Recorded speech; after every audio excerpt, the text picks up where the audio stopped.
The road wound like a black serpent through the dense, shadow-choked forest. Fog clung low to the asphalt, as if the earth itself were exhaling its last breath.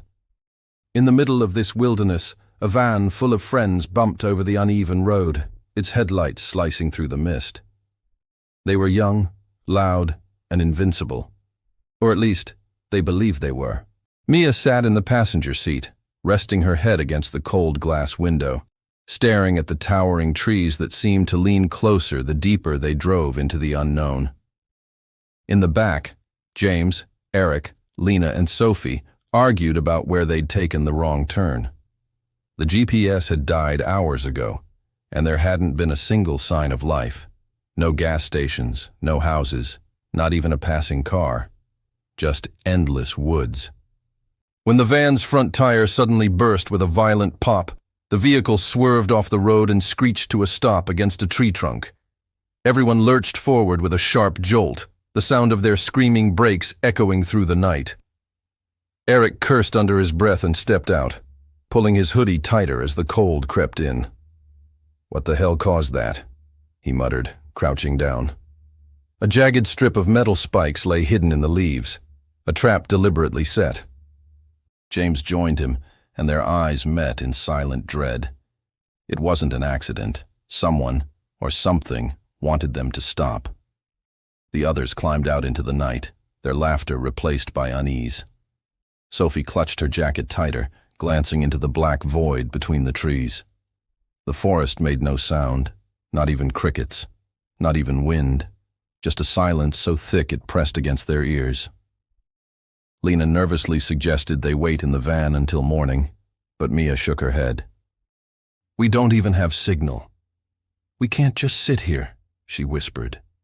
Reluctantly, the group grabbed a couple of flashlights and followed the faint outline of a dirt path leading into the forest. They told themselves they'd find help. Deep down, they all knew something was wrong. The deeper they walked, the more the forest seemed to change. The air grew heavier, the trees more gnarled and ancient, like they'd been watching for centuries. Their flashlights caught strange markings carved into trunks, symbols none of them recognized, spiraling into jagged patterns. Then came the smell.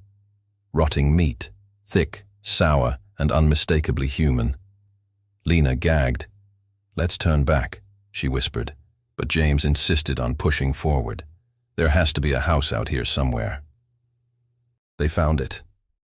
A cabin squatting in a clearing like a beast waiting in the dark. Its roof sagged, its walls black with age, its door slightly ajar. A faint, flickering light glowed inside. Against every instinct screaming in their heads, they stepped forward. The floorboards groaned beneath their boots as they entered. It looked abandoned at first, dusty furniture, shattered glass, rusty tools. But then they saw the walls, hooks, chains, bones. Dozens of bones, some still with flesh hanging from them. Sophie stifled a scream when she saw a severed hand nailed to the wall, its fingers curled like it had died, clawing at the air. James grabbed a flashlight and shined it into the next room. A table, blood-stained. On it lay what was unmistakably a human ribcage, split open with surgical precision. Suddenly, the floor creaked above them. All five froze. Someone else was in the house. Eric whispered for everyone to stay quiet, but the moment Lena's shaky breath slipped out, the noise above stopped too. A silence followed, a silence sharper than any scream. Then came the footsteps, slow, heavy, deliberate. They descended the stairs with the groaning sound of wood stretching beneath a massive weight.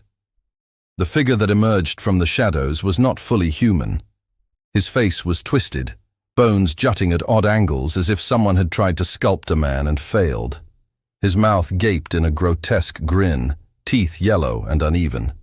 He carried a rusted machete, its blade smeared with something thick and dark. Behind him, another figure appeared, taller, bulkier, his skin pale and stretched tight like leather. Sophie screamed. The creatures didn't flinch. They charged. The cabin exploded into chaos. James tackled the door open, shoving Mia through as the machete sliced through the air, catching Eric's shoulder. Blood splattered the wall as Eric screamed. Lena grabbed his other arm, dragging him toward the trees. The group ran, crashing through the forest, branches whipping their faces, lungs burning. Behind them, guttural laughter echoed, high-pitched and inhuman.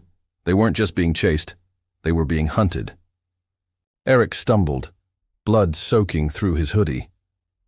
Sophie tried to help, but a rope snapped around her ankle, yanking her off her feet and into the darkness. Her scream was short, cut off with a wet, crunching sound. Mia spun back, flashlight trembling in her hand, catching a glimpse of her friend being dragged backward through the leaves by a figure that moved on all fours. James grabbed her arm. "We can't go back," he hissed, though tears burned in his eyes. They followed the faint outline of a ridge, desperate to lose their pursuers.